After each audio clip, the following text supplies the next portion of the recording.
रूस के तेल खरीद को मुद्दा बनाकर भारत पर राष्ट्रपति ट्रंप की टैरिफ का मीटर 50% तक पहुंच गया है, लेकिन इससे भारत रूस के साथ अपने संबंधों की गर्मजोशी खत्म नहीं कर सकता। जब अमेरिका ने भारत पर 50% टैरिफ लगाने का ऐलान किया है, तब भारत के एनएसए अजित डोवाल रूस में है। वैसे तो यह दौरा पहले से तय था, लेकिन ट्रंप के टैरिफ वॉर के चलते इसकी अहमियत अब और बढ़ गई है।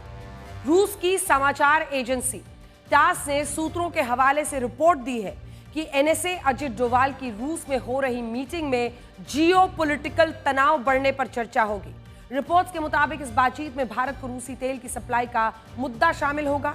एनएसए डोवाल की रूस में उनके काउंटर पार्ट से चर्चा होनी है।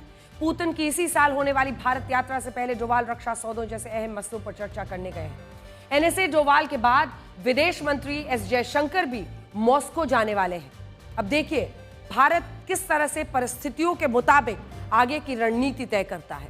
एनएसए डोवाल का रूस दौरा डोनाल्ड ट्रंप को संदेश दे रहा है कि भारत रूस का संबंध दोनों देशों की विदेश नीति के डायनामिक्स पर चलता है, ना कि तीसरे देश की मनमर्जी से प्रभावित होता है। इस बीच जब एनएसए डोवाल रूस में है, तो रशिया के डेलीगेशन ने भारत में अहम मीटिंग की। दिल्ली के वाणिज्य भवन में आधुनिकीकरण और औद्योगिक सहयोग का 11वां सेशन शुरू हुआ। इसमें एल्यूमिनियम, फर्टिलाइजर्स, रेलवे और माइनिंग में रणनीतिक सहयोग बढ़ाने पर चर्चा हुई है। भारत वही करेगा जो भारत के देश हित में होगा। वैसे जब ट्रंप को भारत रशिया के तेल खरीद के संबंधों पर इतना एतराज है, लेकिन रूस के साथ ट्रंप का निगोशिएशन रुका नहीं है। आज राष्ट्रपति पुतिन के साथ अमेरिका के जो विशेष दूत हैं स्टीव विटकॉफ, उनकी मुलाकात हुई। रूस ने इस बातचीत को सकारात्मक और उपयोगी बताया है।